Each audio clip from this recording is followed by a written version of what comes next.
A infraestrutura é um elemento determinante para que o Brasil continue a se desenvolver. Na roda de conversa do IDS sobre o tema, os participantes ressaltaram que a falta de planejamento é o principal problema a ser enfrentado. Nós deixamos de ver o que vai acontecer no país daqui a 20 anos. Nem olhamos isso mais para políticas sociais, nem olhamos isso mais para políticas territoriais, nem olhamos isso mais para os setores que estão hoje decadentes, que estão demandando e que não dão conta de cumprir. Então, e o que a gente faz? A gente planeja o dinheiro que você vai usar em alguns projetos para os próximos 4 anos ou para os próximos 8 anos. Então, eu penso em curtíssimo prazo em apenas o dinheiro que eu vou gastar no projeto de uma bela rodovia, ou de um belo porto ou de alguma coisa, mas sem saber qual é o significado daquela rodovia, daquele porto para o desenvolvimento do país. E estamos num processo de executar coisas, às vezes muito rapidamente, às vezes pela famosa política do mais baixo preço, e refazer quando entra o governo seguinte. Tá? Então, por isso que eu separei bem Estado. Esse planejamento em longo prazo tem que ser um planejamento de Estado. E a execução tem que ser uma execução de governo. Né? Ou seja, durante 4 anos eu executo para aquilo que eu vou fazer. Então, nesse sentido, né, o que seria necessário? Seria necessário a gente começar a pensar, daqui a 20 anos eu tenho tantas mil pessoas nesse país, eu quero que elas estejam trabalhando assim, eu quero que o Brasil seja um país importante no jogo mundial. Não fazemos mais isso. A questão do financiamento, hoje concentrado no BNDES, e as parcerias público-privadas também foram debatidas. Acho que é importante que o Estado imediatamente crie órgãos internos, contrate profissionais concursados para ficar lá o tempo todo e faça planejamentos de longo prazo.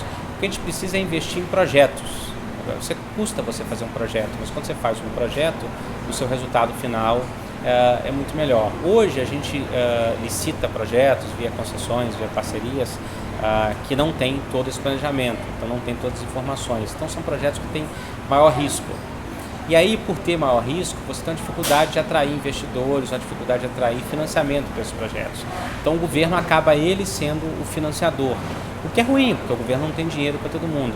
E é particularmente ruim porque o governo financia esses projetos emprestando dinheiro a um custo negativo. Então o governo tem que gastar dinheiro para emprestar. Era muito melhor que o governo gastasse esse dinheiro em outras coisas, educação e saúde. Então a gente precisa pensar no modelo em que você, por exemplo, aumente a tarifa do pedágio e o BNDES não precise financiar com um dinheiro mais barato. Acho que as empresas têm que participar, estudando, ajudando o Estado no seu planejamento e investindo. E elas querem fazer isso, é natural do empresário. Para isso, o Estado tem que deixar as empresas atuarem e investir. O Estado tem que planejar, mas não achar que ele é o dono da verdade, que para cada projeto ele vai dizer onde vai virar, onde não vai virar, qual vai ser a tarifa. Deixa a concorrência dizer o que é bom. Concorrência é muito bom. Veja telecomunicações.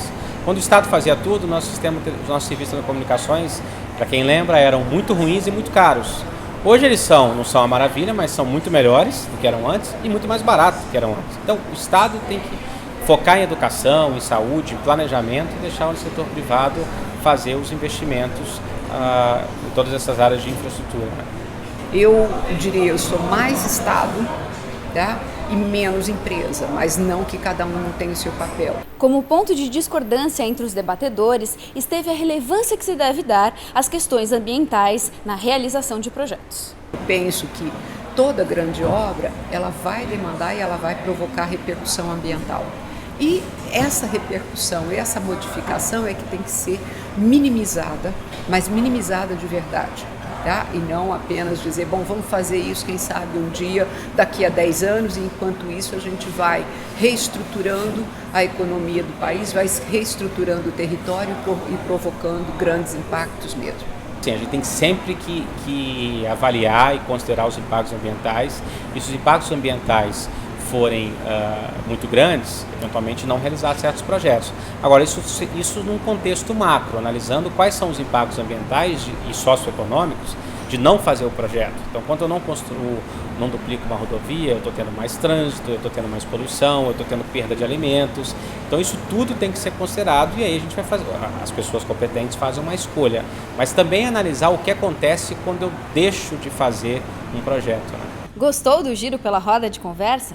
Então confira também o resumo ou a íntegra do evento.